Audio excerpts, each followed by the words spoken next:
नमस्कार सगळ्यांना। तर बिग बॉस मराठीच्या घरामध्ये एक म्हणजे नवीन लव्ह स्टोरी ही तयार होऊ राहिली।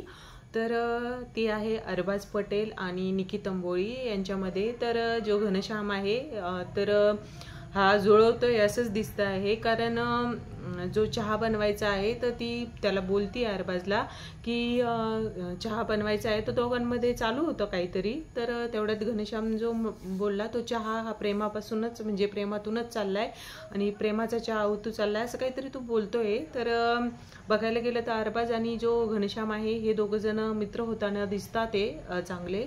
आणि निकीचं सांगायचं झालं तर निकी जी आहे अरबाजला कालच विचारित होती तुझं वय काय काय ते, आणि स्वतःचं वय पण सांगत होती। तर वाटतंय निकी काहीतरी करेलच असं दिसतंय समोरनच। तर सांगायचं झालं तर निकी जी आहे कालच्या भागातच आपण पाहिलं की वर्षा उसगावकर आणि निकीमध्ये जे काही झाले वाद झाले दोघींमध्ये। तर बिग बॉस मराठीच्या घरामध्ये जो एपिसोड असतो तो 1.5 तासाचा असतो, पण यांनी केला 1 तासाचा। लाईव्ह फीड पण नाही आहे। आता बघूया काय होतं ते। तर असेच लेटेस्ट अपडेटसाठी चॅनलला सबस्क्राईब करून ठेवा।